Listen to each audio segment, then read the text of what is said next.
Chapter 6. 3 Good Hits. By the time Jack had climbed up to the street, the drizzle had stopped, for which he was very grateful. The streets were full of people, and no one seemed to pay any attention to the young boy climbing over the wall along the edge of the River Thames. Jack looked all morning for the Salvation Army. He found the church where he and Amy had spent the night, but they weren't there. He asked people on the street where they were. "Oh, they're around. They're around here every day somewhere," a boy about Jack's age told him. "Why, you looking to throw a little mud?" asked the boy. The boy asked. "No, why would I throw mud?" Jack said. "Beats selling papers," the boy shrugged as he ran off. Jack didn't understand what he was talking about. Why would throwing mud beat selling papers? The smell of baking bread caught Jack's attention. It was coming from a bakery with rolls and loaves of bread in every shape and size in the window. There was black bread, brown bread, and even white bread. His mouth watered as he looked through the window, and he remembered his promise to bring Amy something to eat. An idea struck him, and he ran down the street to the next corner. He turned and ran on until he found a little alley that led him to the back of the bakery shop. He pounded on the door until a bald man with bushy black eyebrows opened the door. "Yeah, what you want?" "Sorry to bother you, sir, but I was wondering if I could earn a loaf of bread." "Away with you. We got too many beggars around here already." "I ain't no beggar, sir. I was wanting to work for it. Any old job will do." "Ain't got any. Come back when you can pay a copper. Then I'll be glad to sell you a loaf of bread." And he slammed the door. Jack turned away and kicked at a cat in the alley. The thing hissed at him and jumped to the top of a rain barrel. Jack had a mind to grab it, lift the lid, and give the ugly creature a good dunking. But he knew his problems weren't the cat's fault. Instead, he hissed back at it until the cat scampered up on a shed roof out of his reach. Jack was so discouraged when he came out of the alley that he was tempted to return to the river and tell Amy it was no use. But just then his ears caught the deep thump, thump, thump he'd heard the other morning on the cathedral steps. It had to be the Salvation Army band, but where was it? He turned right and ran down the street, but the sound didn't get louder. Between the close buildings, the sound echoed so much it was hard to tell from which way it came. Jack decided that it must be on the next street. He turned the corner and ran up to the next street. The band wasn't there, but the sound was louder. Now he could hear the flute and the horns. It sounded as good as a circus. He ran faster, and when he came around the next corner, he was rewarded. There, halfway down the street, was the Salvation Army band playing a song so joyful that it made Jack want to dance. The band was on a loading platform for a warehouse. The platform was about the height of Jack's head. This put them up so everyone could see and hear them. But getting close was a different matter. The narrow street was jammed with people. Some were singing, some just standing there. Some were yelling, but Jack couldn't make out what they were saying. He worked his way through the crowd until he was directly across the street from the band. Behind him was an open door to a pub. From there he could see the band clearly. Unfortunately, the general and the lady he had seen on the cathedral steps weren't among them. But he decided to listen to the singing and the band. Maybe afterwards he could ask them where Catherine Booth was. The song boomed out. "We're bound for the land of the pure and the holy, the home of the happy, the kingdom of love.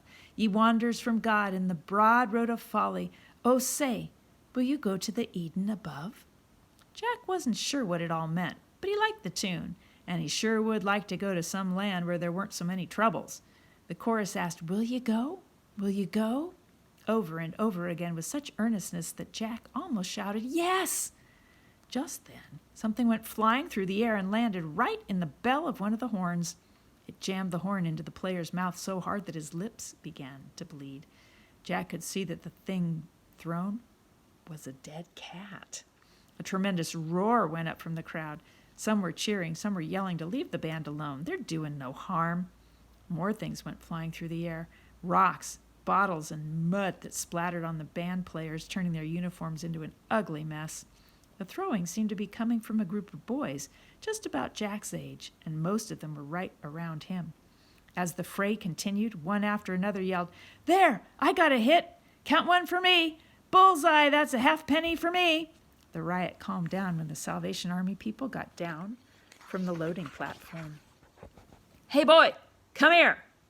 Jack looked around and through the doorway into the dark interior of a pub. A man stood there behind the bar, wiping the counter, a pint of beer in his hand. His hair was cut short, but he had a huge walrus mustache, the ends of which drooped nearly to the bottom of his strong, square jaw. "Yeah, you," the man said, nodding to Jack. Jack stepped through the open door. It was an ordinary enough pub, with a bar down one side and a big barrel on the other end of the bar. It would hold beer. On the wall behind were several smaller barrels on their sides with taps in the ends. They would hold whiskey, rum, and gin of the cheaper variety. Above them were bottles of the expensive stuff.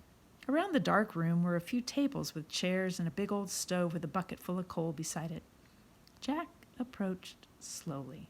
The man just stood there sipping from time to time from the pint in his hand. He wore the faded red top of a long-handled underwear frayed at the sleeves around his neck and around the neck. His black working pants were held up with wide braces, and his heavy boots were worn and scuffed. "You seen them Salvationists before?" he asked, pointing out the door. "Yes, sir, I seen 'em once before," answered Jack. "You live around here?" "Sorta," Jack squirmed. "Well, listen here. That Salvation Army intends to ruin my business. They want to shut down every gin house in London, and quite a few of my regulars have already converted. It's hitting me where it hurts. You know what I mean? Right in my money pouch. But I'm a fair businessman, and I'm willing to pay for what I need." "You seen them boys out there?" "Yes, sir," said Jack, not exactly sure who the man meant, but certain he'd find out soon enough.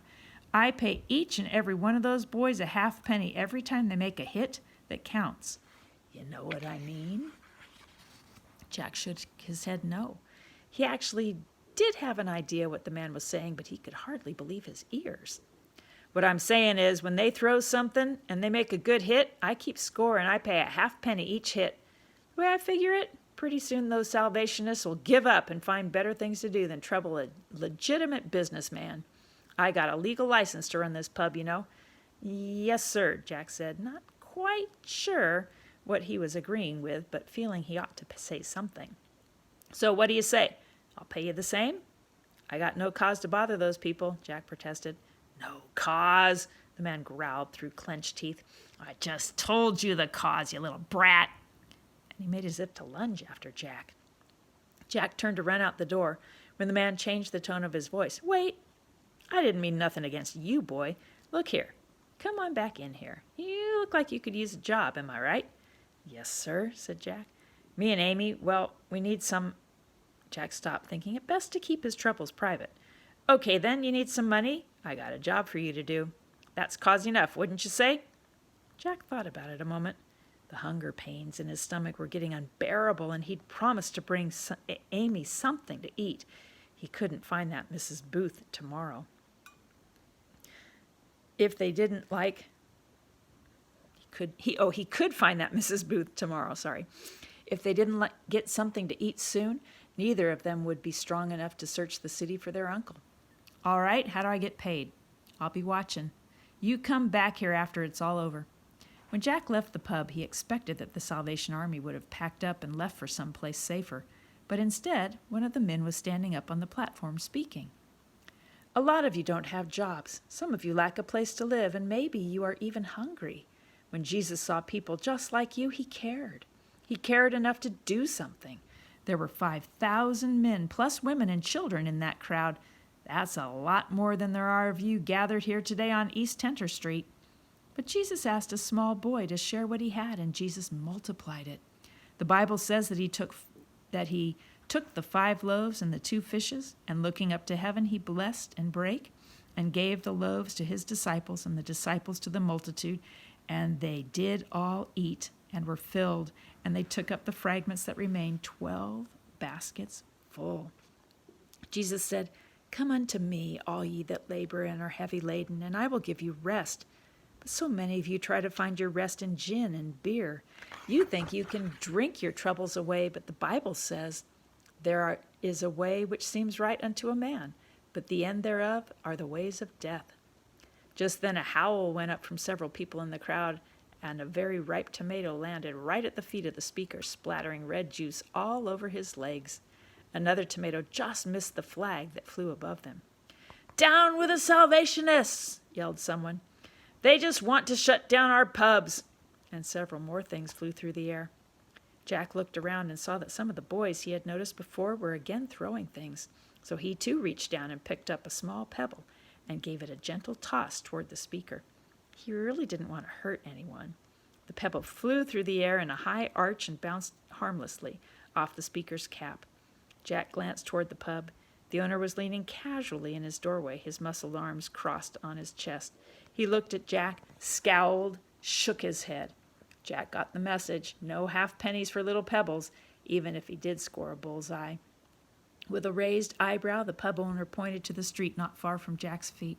His hand barely moved as his fingers made a sharp jab toward the spot on the ground and then another jab toward the speaker. Then the man looked away, ignoring Jack. Jack looked down. There was a pile of fresh horse droppings. The man wanted him to throw those round green balls. Jack hesitated to pick them up. How could he? On the other hand, they wouldn't hurt anyone, and he was so hungry. Tentatively, Jack picked one up and gave it a toss. It went wide of its mark. Jack looked over to the pub owner. He shrugged slightly and looked away. Just then, someone else's old shoe hit the speaker as he was repeating the verse about there being a way that seems right but leads to death. The crowd roared. Earlier, during the music, many people had seemed with the Salvation Army, even singing along. Now they had turned against them. They'd become an ugly mob, enjoying being mean to the speaker. Jack reached down and got another handful. This time he let fly. His aim was true, and the pub owner gave a slight nod. Jack threw again and again. Each time it was easier, almost like sport. He cheered when he got a second good hit, and then a third. Suddenly, whistles began blowing, and several police came down the street yelling, "Break it up! Break it up! That's enough now. Everyone go on home." Jack ducked back into the pub. The owner was already behind the bar, wiping glasses as though nothing had happened. When he saw Jack, he said, "Get out of here. I don't want those cops finding one of you boys in here." "But my money," protested Jack. "You saw me get 3 good hits. You owe me a penny and a half." The man flipped Jack the money and then snarled, "Now beat it."